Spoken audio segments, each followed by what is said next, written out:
Assalamu alaikum wa rahmatullah wa barakatuh, mes frères et sœurs.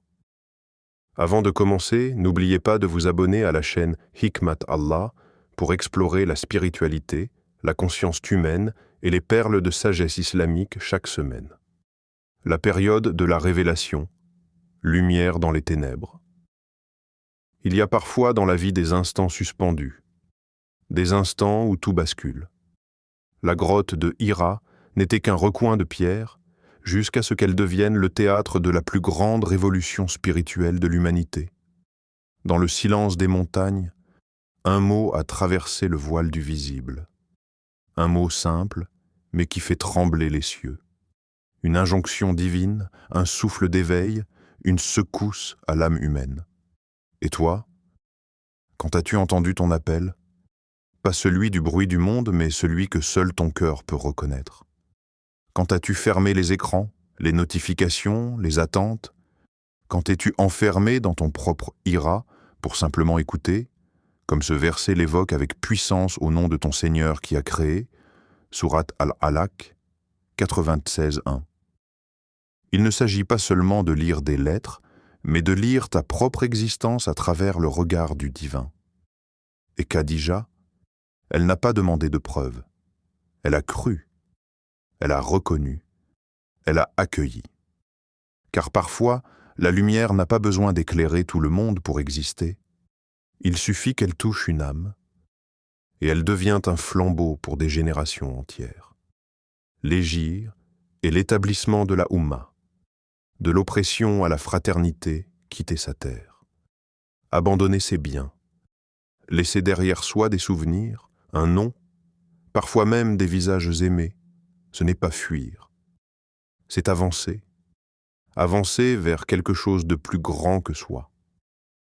L'hégire, c'est la rupture avec la zone de confort pour que naisse une communauté de lumière.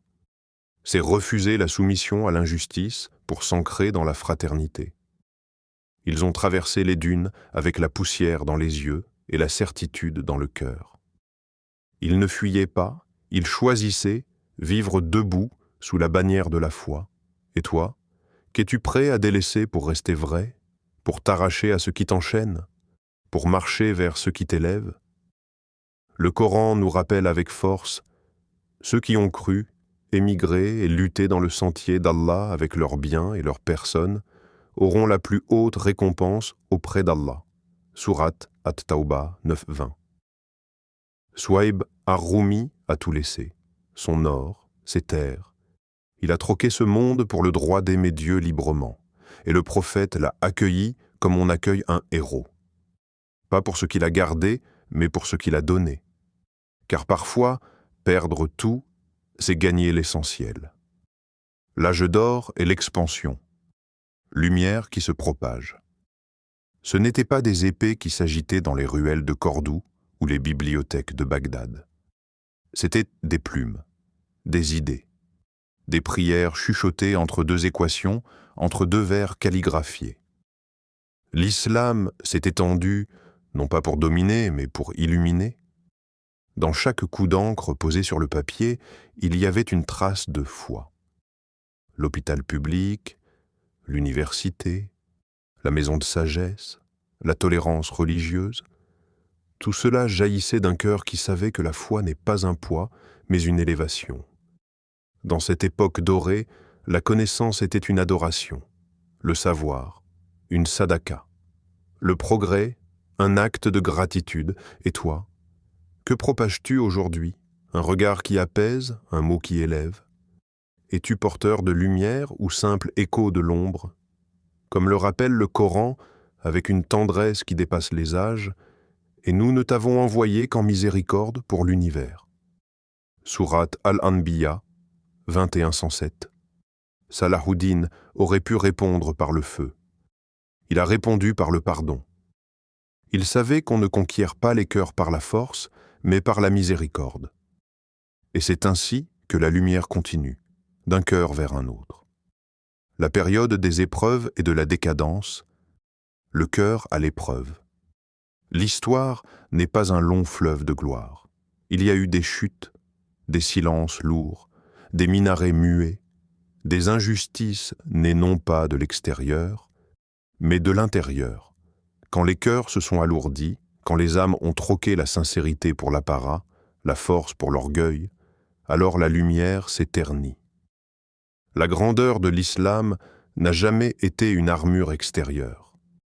Elle est le fruit d'un cœur vivant, d'un lien intime avec Allah. Quand ce lien se brise, tout vacille. Le Coran nous le rappelle avec une lucidité poignante. Allah ne change point l'état d'un peuple, tant qu'il ne change pas ce qui est en eux-mêmes. Sourate Ar-Ra'd 13-11. Et toi, dans les chutes de ta vie, que fais-tu? Reviens-tu vers lui avec larmes et espoir? Ou tournes-tu le dos encore une fois? Bagdad s'est effondré. Les fleuves ont charrié l'encre des savants comme du sang. Mais même là, la lumière a trouvé son chemin. Allah a fait entrer l'islam dans le cœur des Mongols.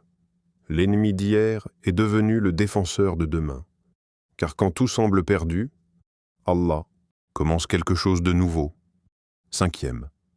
La renaissance spirituelle. Le réveil des cœurs. Il ne s'agit plus d'empire, ni de cartes, ni de conquête. Aujourd'hui, la véritable révolution se passe dans les cœurs. Une renaissance invisible mais puissante. Une lumière discrète mais indomptable. Des jeunes qui plongent dans le Coran comme on plonge dans l'océan. Des âmes perdues qui trouvent refuge dans le rappel d'Allah. Des larmes qui tombent sur les tapis de prière à 4 heures du matin. Silencieuses, mais entendues au ciel. C'est une nouvelle génération, non pas parfaite, mais sincère. Pas toujours prête, mais toujours en quête. Un retour aux sources, un retour à la lumière, un retour à lui. Allah dit avec une tendresse qui désarme, « Ne désespérez pas de la miséricorde d'Allah, car Allah pardonne tous les péchés. » Sourate Az-Zumar 39-53. Aucun passé n'est trop lourd, aucune chute n'est trop basse. Il suffit d'un pas vers lui et il court vers toi. Un jour, un homme loin de toute religion voit simplement un musulman faire sa prière en paix, dans un parc. Il n'a rien dit, il n'a rien prêché. Il était. Et ce simple acte a rallumé une lumière que personne ne soupçonnait. Parce que parfois, le réveil des cœurs commence, par la foi silencieuse d'un seul. Invitation au voyage intérieur. L'histoire de l'islam n'est pas une série de faits passés, c'est une invitation à te reconnecter, à t'éveiller, à vivre pleinement la lumière d'Allah ici et maintenant. Ô toi, âme apaisée, retourne vers ton Seigneur, satisfaite et agréée. Sourate Al-Fajr 89, 27-28. Alors, mon frère, ma sœur, dans quelle période es-tu et que vas-tu faire pour en sortir grandi?